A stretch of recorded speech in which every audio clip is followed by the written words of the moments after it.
बिस्मिल्लाहिर्रहमानिर्रहीम। मैं गुलाम मोहम्मद अदर बात कर रहा हूँ और आप हमारा यूट्यूब चैनल देख रहे हैं नई राहें। सब लोगों से इल्तमास है कि वो हमारा चैनल सब्सक्राइब कर लें। आपका सब्सक्राइब करना हमारे लिए हौसला अफजाई का बायस है। काश्तकार भाइयों, आज हम आपसे बात करेंगे जो मकई की फसल हमारी है, इसकी जो मार्केट है उसके हवाले से। मकई की जो मार्केट है वो इस वक्त पूरी तरह दबाव का शिकार है, मजीद मंदा है।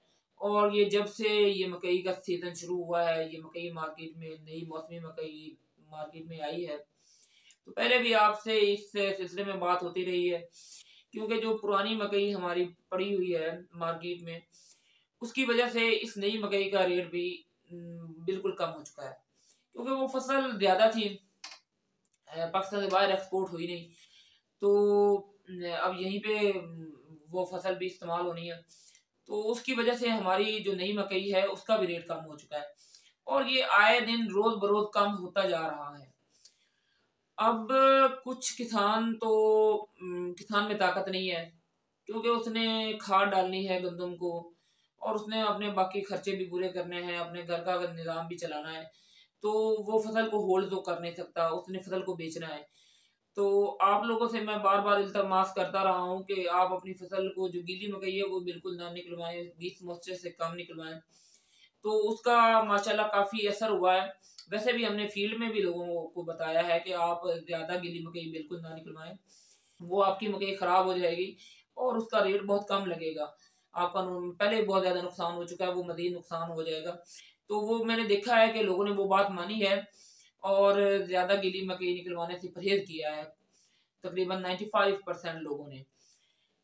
तो अब कुछ काश्तकार जो हैं वो एक और चीज कर रहे हैं, मैं तो उसे पंगा ही कहूंगा कि वो पंगा ले रहे हैं इस जो मकई है इसको स्टोर करने का।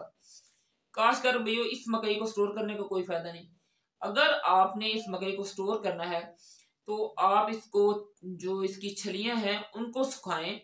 जब उसकी ये पोजीशन आ जाए कि वो 13-14 मॉइस्चर हो जाए मकई, तो उसके बाद उसको शेल करवाएं।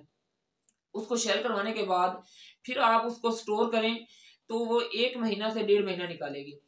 जो आप छलियां निकलवा के इसको शेल करवा के दानों को सुखाते हैं, तो बाद औकात उन दानों में से कुछ दानों में धूप तो लगती रहती है, वो जब धूप लगती है उन दानों को, जो नीचे वाले दाने हैं उनको कम धूप लगती है, तो उसकी वजह से उनमें कुछ ना कुछ नमी रह जाती है। वो नमी रह जाने की वजह से जब आप उसको स्टोर कर देते हैं बोरियों में डालकर, तो वो चंद अर्सा बाद वो मकई खराब होना शुरू हो जाती है। तो आप पहले ही फसल का रेट कम हो चुका है, जब हम उसकी क्वालिटी भी खराब कर लेंगे तो उसको क्या रेट लगना है मेरे भाई। तो आप कोशिश करें कि उसको छलियों में पहले सुखाएं। छलियों में सुखाने के बाद अगर आपने वो स्टोर करने का पंगा करना है, लेना है पंगा, तो बिल्कुल ठीक है, आप ले लें, लेकिन वो उसको कोशिश करें कि 13-14 मॉइस्चर पे उसको शेल करवाएं, इससे ज्यादा शेल ना करवाएं। अगर आप 17, 18, 20 मॉइस्चर पे शेल करवा कर निकलवाएंगे तो बाद में उसको सुखाएंगे, वो 14 मॉइस्चर तो आ जाएगी, लेकिन वो उस मकई को आपको ज्यादा से ज्यादा 1 महीने बाद आपको फिर दोबारा बाहर धूप में कल्टी करवा कर उसको दोबारा फिर भर के रखवाना पड़ेगा। बाकी मार्केट बढ़ने का चांस, गैब का इलम तो अल्लाह ताला को है, वो तो हमें है नहीं, लेकिन फिलहाल मकई बढ़ने का चांस कोई नजर नहीं आ रहा। हाँ, इस सूरत में है अगर बहारिया की जैसे लोग, गंदम की काश्त बहुत ज्यादा हो चुकी है और जो बहारिया मकई है उसकी काश्त कम हुई है। अब आलू वाला जो काश्तकार है उसने भी जब आलू से फसल फारिग होगी उसने भी मकई ही लगानी है, तो उसमें देखना पड़ेगा कितना है लोग जो है वो हाइब्रिड मुंजी की तरफ कन्वर्ट होते हैं। अगर वो ज्यादा लोग हाइब्रिड मुंजी की तरफ कन्वर्ट हो गए तो फिर कुछ ना कुछ चांस बनेगा जो नई फसल आएगी। फिलहाल मार्च अप्रैल तक 4-5 महीने कोई इसका इम्कान नजर नहीं आ रहा। मैं जो इम्कानात मुझे नजर आ रहे हैं मार्केट में मैं उसके बारे में आपको इन्फॉर्म कर सकता हूँ। बाकी गैब का इल्म तो अल्लाह ताला को है।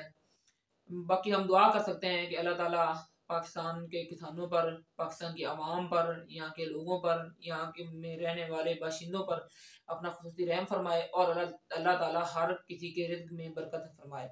अल्लाह ताला आपका हामी नासिर हो। बहुत शुक्रिया।